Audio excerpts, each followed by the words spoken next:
It's Dan here again from Valley Powertrain in Chilliwack, B.C., Canada.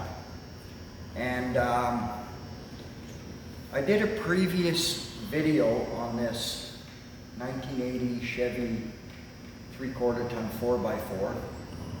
So this video is just a little bit of a recap from the previous video.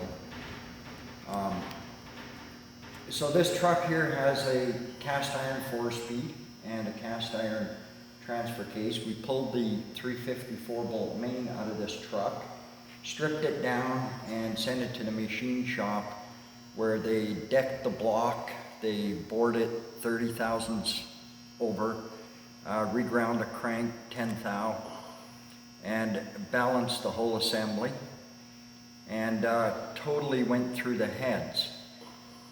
We stuck a Linady camshaft in it. You can watch the video one, the previous video to this one, for more information on lift and duration on that.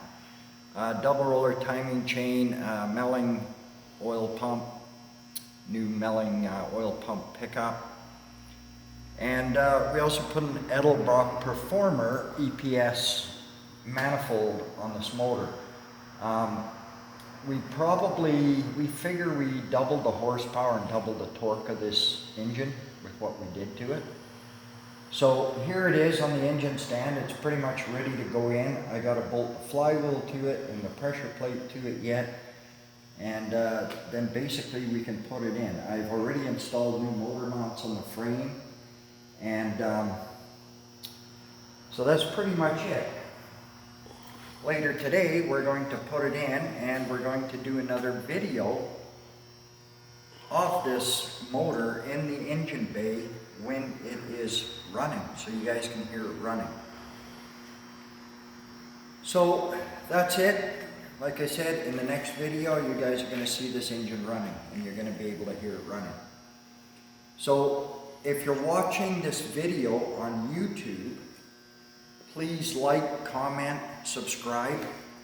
And if you're watching it on Facebook, of course, you can go over to our YouTube channel. It's Valley Powertrain. And you'll also be able to watch the previous video there also.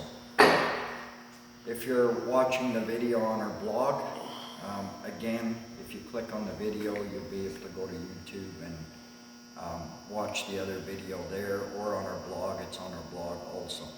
So thank you for watching and have a good day, and we'll see you in the next video. Bye for now.